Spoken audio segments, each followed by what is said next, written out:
India institute of medical sciences में भर्ती कुछ दिनों से पहले कभी भर्ती नहीं रही थी। सीताराम येचुरी भारतीय कम्युनिस्ट पार्टी मार्क्सवादी की सर्वोच्च नेता,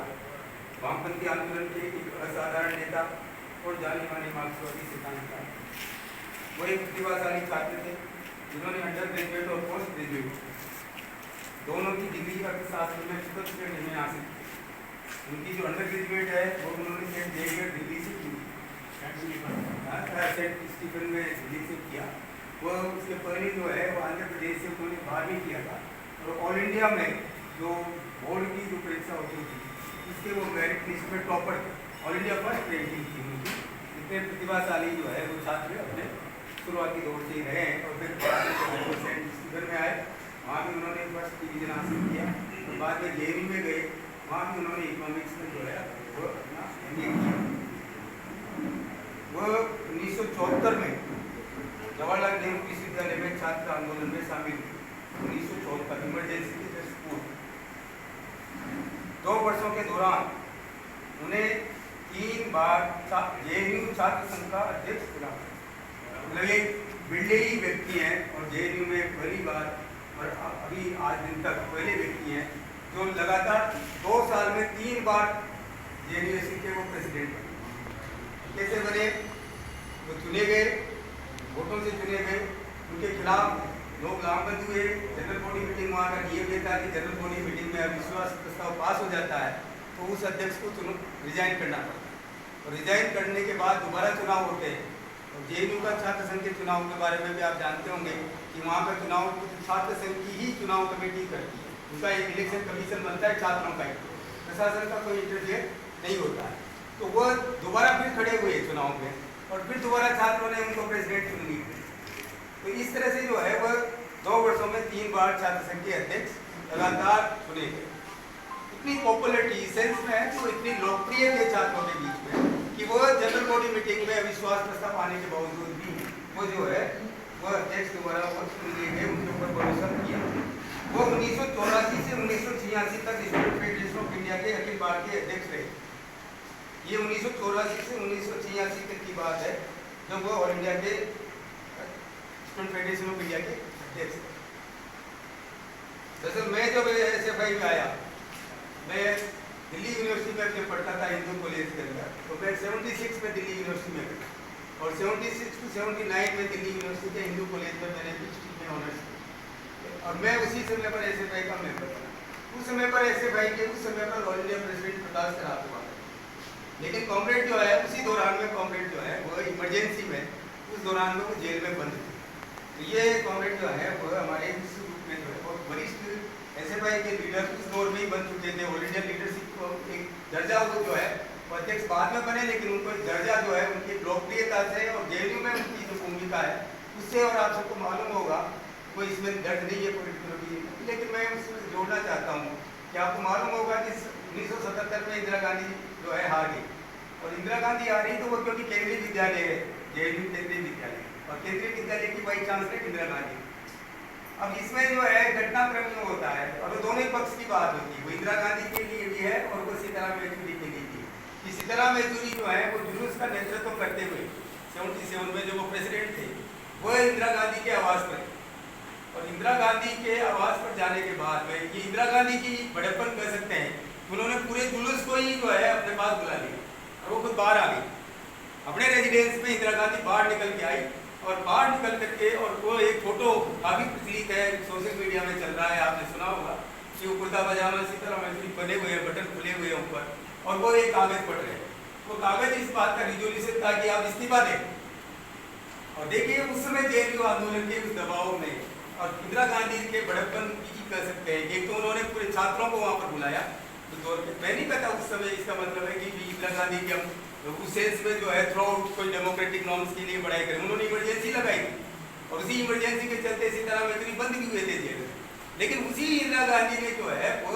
छात्रों की आवाज को सुन करके उन्होंने उस समय तुरंत इस्तीफा दे दिया। ये भी जो है एक घटनाक्रम है जिसको इस संगठन को अखिल भारतीय किसान सभा के अखिल भारतीय स्टूडेंट फेडरेशन के अखिल भारतीय अध्यक्ष थे वो 1983। इस संगठन को एक अखिल भारतीय शक्ति के रूप में विकसित करने में उन्होंने एक महत्वपूर्ण भूमिका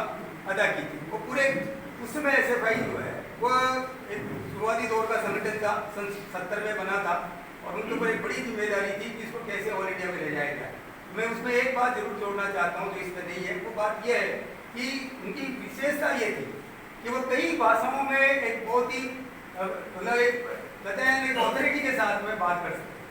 वो बंगला बोल सकते थे, बंगला में भाषण दे सकते थे, तेलुगु में भाषण दे सकते थे, तमिल में भाषण दे सकते थे, मलयालम में भाषण दे सकते थे। वो मराठी जो है वो कुछ मराठी बोल लेते थे, हिंदी और इंग्लिश तो आपने समझे सुना है। इतनी भाषाओं का जो ज्ञान है उनको, वो भी जो है उनको ऑल इंडिया की लीडरशिप की एक्सेप्टेंस, जिसको कहते हैं एक्सेप्टेंस, हिंदी में कम्युनिस्ट पार्टी के लीडर्स में वो बहुत कम लोगों में से एक है जिनकी एक बड़ी व्यापक जो है एक्सेप्टेंस हिंदी भाषी क्षेत्र में की रही है, जितनी की उनकी दक्षिण भारत में है या जिनकी उनकी जहाँ कम्युनिस्ट आंदोलन की प्रमुख बढ़ रहे हैं पूर्वी भारत, बंगाल, त्रिपुरा वगैरह वगैरह या फिर आंध्रा से लेकर नीचे केरल तक चले जाएंगे। तो वहाँ की एक्सेप्टेंस के साथ साथ ही उत्तरी भारत में भी उनकी एक्सेप्टेंस जो है उसमें जो है उनकी प्रतिभा, उनका छात्र आंदोलन और उनकी भाषा पर जो पकड़ है, मुझे लगता है कि हमारे कम्युनिस्ट पार्टी के अंदर मार्क्सवादी में और दूसरे भी जो नॉन हिंदी भाषी है उनमें से एक कुछ चंद लोगों में से वो है जिनकी अच्छी हिंदी बोल सकते हैं, भाषण और शैली जो है उनका इस्तेमाल कर सकते हैं और कई बार पुराणों से शास्त्रों से जो है उदाहरण ला करके वो जो है वो बातों को अपनी बात को जो है रख सकते थे। वो उनका जो है विशेषता थी, वो उसके एक्सेप्टेंस का कारण था। कॉमरेड सीताराम येचुरी जो है वो 1975 में CPI-M में शामिल हुए। ये बात है इमरजेंसी के दौरान। उन्हें इमरजेंसी के दौरान उनकी राजनीतिक गतिविधियों के लिए गिरफ्तार किया गया था। उन्हें बाहर, अब ये क्लोज हो जाता, इमरजेंसी के बाद वो बाहर आते, 77 में फिर वो जुलूस निकालते हैं, ये सब कुछ होता है और उन्हें 12वीं कांग्रेस में मतलब पार्टी सम्मेलन में पार्टी की केंद्रीय कमेटी में चुना गया। अब आप अंदाजा लगा सकते हैं कि ऐसा ही कम्युनिस्ट पार्टी के अंदर जो है एक ऐसा लीडर है जो अपनी जिंदगी के बहुत कम उम्र में कम्युनिस्ट पार्टी की सर्वोच्च कमेटी में पहुंच जाता है। बहुत कम उम्र में सर्वोच्च कमेटी में पहुंच जाता है। वो पूरा जितना पुराना जो नेतृत्व था तो सारा नेतृत्व जो है वो बुजुर्ग हो चुका है। अब उस दौर में युवा नेताओं की जरूरत थी, CPM को भी यंग ब्लड की जरूरत थी और उसी यंग ब्लड में सबसे यंगेस्ट ब्लड जो सेंट्रल कमेटी में सबसे कम उम्र में, बाद में पोलिट ब्यूरो में सबसे कम उम्र में कॉमरेड सीताराम येचुरी उनमें से एक थे जो कि बहुत कम उम्र में पार्टी की सर्वोच्च कमेटी तक पहुंच गए। वो उनकी प्रतिभा और उनका कमिटमेंट, उनका मार्क्सवादी सोच, चिंतन और उनका व्यवहार, उनका व्यक्तित्व, ये सब मुझे लगता है ये कारण रहा है जिसकी वजह से जो है वो इस पोस्ट तक पहुंच सके और वो अंतिम समय तक केंद्रीय कमेटी के सदस्य थे। उन्हें 89 में केंद्रीय सेक्रेटरीट में चुना गया और पार्टी की 14वीं कांग्रेस 1992 में वो पोलिट ब्यूरो के लिए चुने गए। ये सर्वोच्च कमेटी है तो ये 1992 का मतलब आप अंदाजा लगा सकते हैं 32 साल पहले वो पार्टी के पोलिट ब्यूरो के मेंबर बन गए। आज जो है उनकी उम्र है 72 साल, उम्र है 72 साल। 40 साल की उम्र में कम्युनिस्ट पार्टी में ऐसा बहुत बिल्डा होता है क्योंकि वहाँ लीडरशिप का जो पुराने लीडर्स होते हैं उनका अनुभव होता है, उसके होता है, लेकिन उनको रिप्लेस करके अब नई लीडरशिप को आना वो उसको जो है जरूरत थी समय की और कुछ जो है उनकी प्रतिभा थी जिससे कि जो है वो बहुत जल्दी इतनी बड़ी पोस्ट पर और पिछले 32 साल से जो है वो इस पोस्ट पर जो है काम कर रहे थे पोलिट ब्यूरो और अभी आखिरी 10 साल जो है महासचिव जो है वो थे। 1915 में 2015 में 21वीं कांग्रेस के अंदर CPI-M का महासचिव चुना गया जो अभी उनको जो है 10 साल होने वाले इस पद पर वो अब तक थे। वो पार्टी के अंदर में 3 दशक से ज्यादा से नेतृत्वकारी टीम का हिस्सा थे। मतलब उन्होंने जो है आप सबको सही पता नहीं होगा कि वो इतने ब्रिलियंट स्टूडेंट रहे। उन्होंने मेरिट ऑल इंडिया हासिल किया, 12वीं में जेवियर में रहे, सेंट क्रिस्टोफर में रहे, फिर उसके बाद JU में रहे, MA उन्होंने फर्स्ट क्लास किया बहुत और वो PhD कर रहे थे। उस समय जो है वो दौरान में MA करने के बाद में वो PhD कर रहे थे, लेकिन आखिरी में उन्होंने ये जब 75 में पार्टी में आए और उसके बाद इमरजेंसी में जेल गए, उन्होंने आखिरी में ये तय किया कि वो जो है कोई नौकरी नहीं करेंगे, किसी प्रकार की जॉब नहीं करेंगे, अपने लिए कमाने के लिए कुछ भी नहीं करेंगे, अपना पूरा जीवन कम्युनिस्ट पार्टी के लिए और मजदूर किसानों के लिए समर्पित करेंगे। ऐसे उसी उम्र में ये फैसला ले लेना, ये भी अपने आप में जो है वो कमिटमेंट इस वामपंथी आंदोलन के प्रति नहीं बल्कि देश के प्रति और देश के मजदूर किसान के प्रति कमिटमेंट को दिखाता है कि वो व्यक्ति अपने जीवन को समर्पित कर रहा है। तो ये जो है ये भी एक बात जो है ये इस सेंस में जो है सामने उभर करके आती है।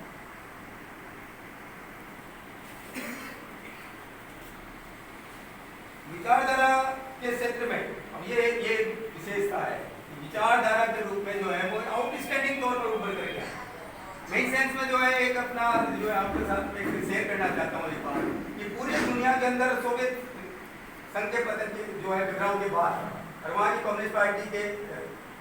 शासन के खत्म होने के बाद पूरी दुनिया के पैमाने पर ये हो गया था कि अब समाजवाद खत्म हो गया, अब समाजवाद बिखर गया, अब समाजवाद के लिए कोई सामने मिसाल तो दिख नहीं रही है, सामने कोई मसाल भी नहीं दिखती। तो इसका मतलब है कि ये पूरा मार्क्सवादी फेल हो गया।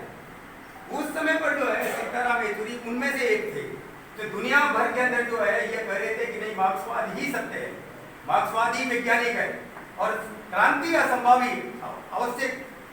अवश्य होने वाली है। ये कमिटमेंट और उनका आखिरी में जो है मालूम है आपको एक शब्द जो है वो हमेशा हर पब्लिक मीटिंग में कहते थे, उनका नाम था सीता। और सीता जो है वो उस समय पर जो है एक फार्मूला चलाता है कि भाई जो है पूंजीवाद आ चुका है, साम्राज्यवाद आ चुका है, अब दुनिया में यही सिस्टम रहने वाला है, समाजवाद फेल हो चुका है। तो उस समय पर जो है उन्होंने इसका काट करने के लिए वैचारिक तौर पर तो किया ही सी, लेकिन उन्होंने कहा मेरा नाम सीता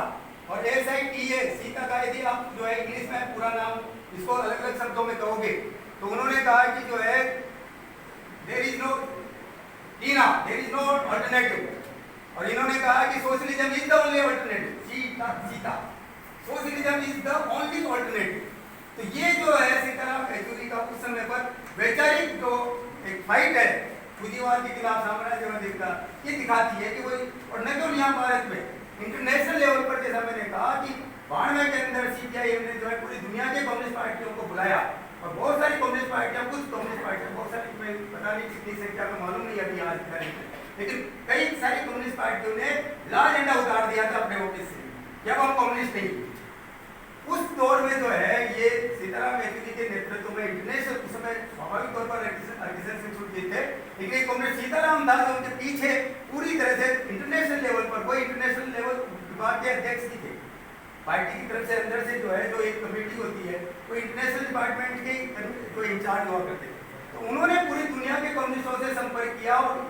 बंगाल में कॉन्फ्रेंस बुलाई, कलकत्ता के अंदर कॉन्फ्रेंस हुई और वहाँ प्रस्ताव पारित किया कि जो है ये इनविंसिबल है, सोशलिज्म इनविंसिबल आएगा ही सही, मार्क्सवाद को कोई झुटला नहीं सकता, ये वैज्ञानिक सत्य है, उसको प्रयोग करने में गलतियां हो सकती है। तो सोवियत यूनियन में प्रयोग करने में गलतियां हुई है। सोवियत यूनियन में पतन का मतलब समाज जो है मार्क्सवाद का पतन नहीं है, मार्क्सवाद की फेलियर नहीं। ये बात जो है कॉमरेड सीताराम ने खास तौर से इसलिए उन्होंने कहा कि socialism is the only alternative, तो ये बात जो है उन्होंने खास तौर से इसमें वर्ग के सामने आती है। तो ये जो है इसमें समाज ये है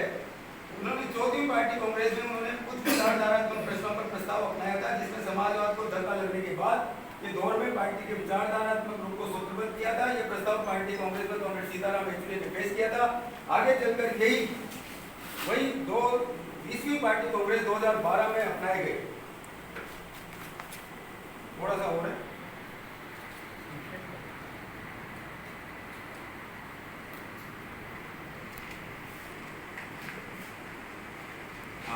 उस प्रस्ताव को मुख्य प्रस्तावक बने जिसने पार्टी के विचारधारात्मक रूप को अद्यतन किया। मतलब इस दिशा में द्रोही तो ठीक है, सोशलिज्म दुनिया भर के में बहुत सारे पार्टियों के लिए तो खत्म हो गया, मार्क्सवाद खत्म हो गया, फेल हो गया, लेकिन वो बुलंद किया उन्होंने मार्क्सवाद को समाजवादी क्रांति और संभावी बताया जो लेनिन ने कहा था। केंद्रीय कमेटी के अंतर्राष्ट्रीय विभाग के प्रमुख के रूप में उन्होंने कम्युनिस्ट प्रगतिशील ताकतों के विभिन्न अंतर्राष्ट्रीय मंचों में हिस्सा लिया था। भारत के कम्युनिस्ट आंदोलन के सबसे सुरजीत के बाद मुझे लगता है सबसे ज़्यादा पहचान रखने वाले और सबसे ज़्यादा संपर्क दुनिया के कम्युनिस्ट के लीडर्स में रखने वाले उन व्यक्तियों में कॉमरेड सीताराम मुझे लगता है कि एक आउटस्टैंडिंग लीडर के तौर पर वो उभर करके आए थे। केंद्रीय कमेटी उन्होंने हिस्सा लिया था और समाजवादी देशों के साथ रिश्तों और साम्राज्यवाद विरोधी आंदोलनों के साथ एकजुटता को मजबूत किया था। सीताराम येचुरी 2 दशक से ज़्यादा पार्टी के साप्ताहिक अखबार पीपल्स डेमोक्रेसी के संपादक थे। वो जमकर लिखने वालों में से एक थे।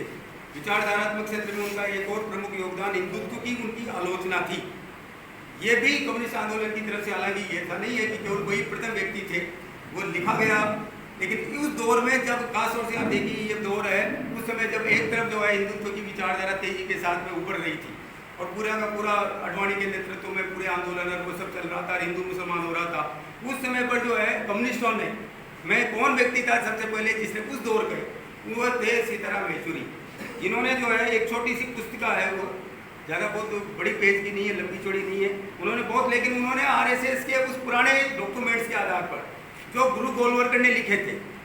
और वीर सावरकर उसके साथ में उनका रिश्ता जो आज हम कह रहे हैं, वो सारे रिश्ते को उगाड़ करके सामने लाने वालों में कॉमरेड सीताराम येचुरी है। उन्होंने जो है उनकी पुस्तक है व्हाट इज हिंदू राष्ट्र और कम्युनलिज्म वर्सेस सेकुलरिज्म, ये 2 पुस्तकें उन्होंने उस समय लिखी। वो छोटी सी पुस्तकें हैं, हम सब पढ़ सकते हैं, मेरे ख्याल से मिल सकती है। व्हाट इज हिंदू राष्ट्र, हिंदू राष्ट्र क्या है,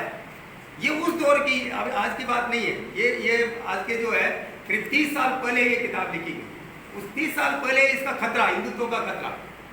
वो हिंदुत्व के खतरे को जो है उन्होंने पहचाना और उसकी जड़ों को पहचाना, उसकी जड़ों को पहचान करके उन जड़ों को कैसे खत्म किया जाए, और इसीलिए उस समय से ही जो है वो एक उनकी प्रमुख भूमिका थी पार्टी के अंदर भी कि सांप्रदायिकता के खिलाफ कैसे एक व्यापक पूरे देशव्यापी पैमाने पर एक मंच बनाने की आवश्यकता है, एकता बनाने की आवश्यकता है। ये अपने आप में एक पॉलिटिकल, बहुत बड़ा पॉलिटिकल टास्क है कि देश को बचाना है तो सांप्रदायिकता को आपको खत्म करना पड़ेगा, आरएसएस को आपको लड़ना पड़ेगा, उसकी विचारधारा से आपको राजनीतिक और विचारधारात्मक लड़ाई लड़ना पड़ेगा। ये कॉमरेड सीताराम येचुरी ने उस किताब में खासतौर से कही थी। ये 2 किताबें हैं, व्हाट इज हिंदू राष्ट्र, अंग्रेजी हिंदी में भी उपलब्ध है, हिंदू राष्ट्र क्या है, और सांप्रदायिकता और सेकुलरिज्म वर्सेस सेकुलरिज्म, ये बहस चल रही थी उस पर, क्योंकि जो सेकुलरिज्म की जो बात होती है वो ज़्यादातर जो है वो सूडो सेकुलरिज्म की जो बीजेपी कहती है कि काय का सेकुलरिज्म है, ये तो नकली सेकुलरिज्म है, ये वोट बैंक की पॉलिटिक्स करते हैं। कांग्रेस के ऊपर तो यही हमला है कि मुसलमानों को वोट बैंक की तरह इस्तेमाल करते हैं। तो उस समय कांग्रेस जो है ये कम्युनलिज्म वर्सेस सेकुलरिज्म का, और उन्होंने ये बात दोहराई कि सेकुलरिज्म जो है उसमें धर्मनिरपेक्षता में और सांप्रदायिकता में अंतर क्या है, और धर्म और धार्मिकता और सांप्रदायिकता में अंतर क्या है। कोई भी व्यक्ति धार्मिक हो सकता है लेकिन वो कम्युनल नहीं है, वो सांप्रदायिक नहीं है। सांप्रदायिक वो है जो कि धर्म को राजनीति के लिए इस्तेमाल करता है। इसलिए चाहे वो हिंदू सांप्रदायिकता हो, मुस्लिम सांप्रदायिकता हो, कट्टरतावाद हो, कुछ भी जो कि राजनीति के लिए धर्म को इस्तेमाल करता है वो किसी भी तौर पर मान्य नहीं है और देश के हित में नहीं है, जनता के हित में नहीं है, मेहनत कर जनता के हित में नहीं है। ये उन्होंने खासतौर से इसको उभार के लाए। कॉमरेड सीताराम येचुरी 2005 से 2017 तक 2 कार्यकाल तक राज्यसभा के सदस्य रहे, 10 साल तक राज्यसभा के, वो बहुत सारे वीडियो उपलब्ध हैं। उन्होंने सीपीआई ग्रुप के नेता की जिम्मेदारी संभाली और एक प्रतिभाशाली प्रभावशाली सांसद थे। उन्होंने 2017 में बेहतरीन सांसद का पुरस्कार दिया गया। हाल के दौर में सीताराम येचुरी ने धर्मनिरपेक्ष विपक्षी पार्टियों की, और ये आखिरी पक्ष है, और मुझे लगता है कि हमारे बहुत सारे जो साथी हैं वो निश्चित तौर पर इस बात को लेकर सबसे ज़्यादा कंसर्न होंगे, लेकिन महत्वपूर्ण वो बाकी दूसरी बातें भी है, सैद्धांतिक लड़ाई, विचारधारा भी है, राजनीतिक भी है, बहुत सारी बातें हैं। लेकिन आज की तारीख में सबसे मुझे लगता है कि सब ज़्यादा चिंतित इस बात के लिए कि ये देश को, संविधान को बचाना है, गणतंत्र को बचाना है, धर्मनिरपेक्ष राज्यों को बचाना है, तो उसके लिए जो है कॉमरेड सीताराम येचुरी की क्या भूमिका है। इसी हाल के दौर में सीताराम येचुरी ने धर्मनिरपेक्ष विपक्षी पार्टियों की एक व्यापक एकता के निर्माण में, जिसने इंडिया ब्लॉक का रूप लिया, तो इंडिया सामने आया हमारे बाद में, उसके पीछे क्या तैयारियां हुई, उन तैयारियों में निश्चित तौर पर जो है कॉमरेड सीताराम येचुरी की महत्वपूर्ण भूमिका रही है, और जिसको राहुल गांधी ने भी नोट किया अपने आप की श्रद्धांजलि में। राहुल गांधी का जो स्टेटमेंट थी, बाकी दूसरे जितने भी दलों के जो वहाँ आज मुखिया है, विभिन्न राज्यों के मुखिया है, मुख्यमंत्री है, उन्होंने भी इस बात को नोट किया। ये एक बहुत महत्वपूर्ण भूमिका कॉमरेड सीताराम येचुरी निभा रहे थे, और राहुल गांधी ने तो यहाँ तक लिखा है कि मैं लंबी उनसे बहस करता था और वो डिस्कशन मुझे बहुत लाभकारी होते थे। तो ये बात जो है ये अपने मिलनसार स्वभाव के चलते राजनीतिक दुनिया में और जीवन के सभी क्षेत्रों में उनके मित्रों का दायरा बहुत विशाल था। उनकी राजनीतिक निष्ठा और प्रतिबद्धता के लिए सभी उनका आदर करते हैं। हमारी राष्ट्रीय राजनीति के इस महत्वपूर्ण मुकाम पर सीताराम येचुरी का असमय निधन सीपीआईएम के लिए एक बड़ा धक्का है और वामपंथी जनतांत्रिक तथा धर्मनिरपेक्ष ताकतों की बहुत बड़ी क्षति है। हम अपने प्यारे, मैं अपनी पार्टी की तरफ से, जिला कमेटी की तरफ से हमारे प्यारे नेता, उनकी स्मृति में हम जो है श्रद्धांजलि अर्पित करते हैं। यही बात करते हुए उनकी परिवार का जहाँ तक सवाल है, उनके परिवार में आपने सुना होगा, एक उनके पार्लियामेंट में एक बहुत बड़ा लोकप्रिय भाषण है, वो भाषण का भी वीडियो वायरल हो रहा है। उन्होंने कहा कि जो है मैं एक तमिलनाडु के ब्राह्मण परिवार से पैदा हुआ, एक उच्च कुलीन ब्राह्मण। उनके दादा उस जमाने के हाई कोर्ट के चीफ जस्टिस, मतलब जस्टिस हुआ करते थे, दादा जस्टिस हुआ करते थे तमिलनाडु के। और फिर वो बाद में उनके पिताजी जो है वो टेलीफोन डिपार्टमेंट के शायद अधिकारी थे, कोई इंजीनियर थे, वो आंध्र प्रदेश आ गए, तो इनकी पढ़ाई आंध्र प्रदेश में हुई, वहाँ से इन्होंने 12वीं पास की। तो उसके बाद जो है वो उनकी जो शादी हुई, तो उनकी जो जो उनके पिता हैं वो ब्राह्मण थे, उनकी जो माता है वो राजपूत, और वो खुद जो है उनकी बीवी जो है वो है, नहीं उनकी बीवी है मुसलमान, और बीवी की जो है वो जो माँ है वो है राजपूत। तो उन्होंने ये कहा कि मैं ब्राह्मण का बेटा, एक मुसलमान का पति, और शायद उनके जो ससुर थे वो बहुत बड़े ईसाई धर्म के कुछ नहीं, वो सूफी संत के सूफी विद्वान थे, सूफी विद्वान। तो उन्होंने आखिरी में ये बात की, मैं भी बात को वही खत्म करना चाहता हूँ। उन्होंने कहा कि यदि ऐसा है, ये पार्लियामेंट में कहा है कि मैं जो है एक हिंदू ब्राह्मण, मेरी बीवी मुसलमान, और मेरा बेटा जो है वो क्या है, मेरा बेटा क्या है, मेरे बेटे को कोई हिंदू नहीं कर सकता, मेरे बेटे को कोई मुसलमान नहीं कर सकता, मेरे बेटे को कोई यहूदी नहीं कर सकता, मेरा बेटे को कौन क्या कर सकता है। मेरे बेटे की केवल एक ही पहचान है वो भारत के अंदर, वो ये है कि वो एक भारतीय है।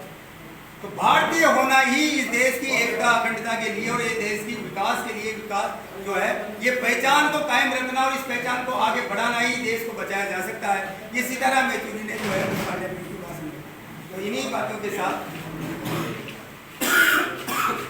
मैं जो है अपनी बात को समाप्त करता हूँ। मेरे कुछ संस्मरण जो है वो तो ज़्यादा, क्योंकि मेरे बीच में मैंने कही दिया,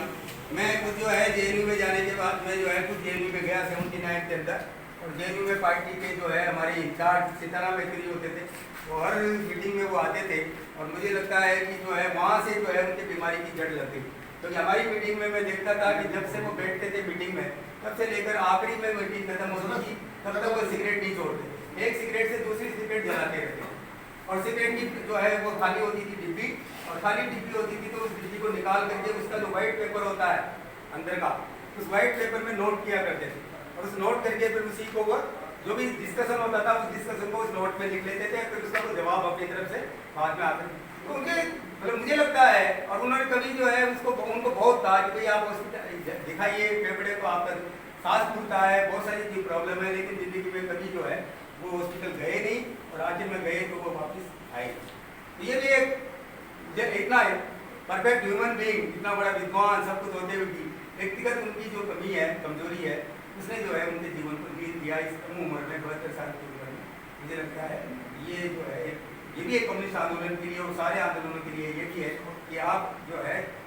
जब जनता के लिए काम कर रहे हैं तो अपने जीवन को सुरक्षित रखिए, हेल्दी बनाइए, और लोगों के लिए अपने आप के जीवन को समृद्ध कीजिए। धन्यवाद।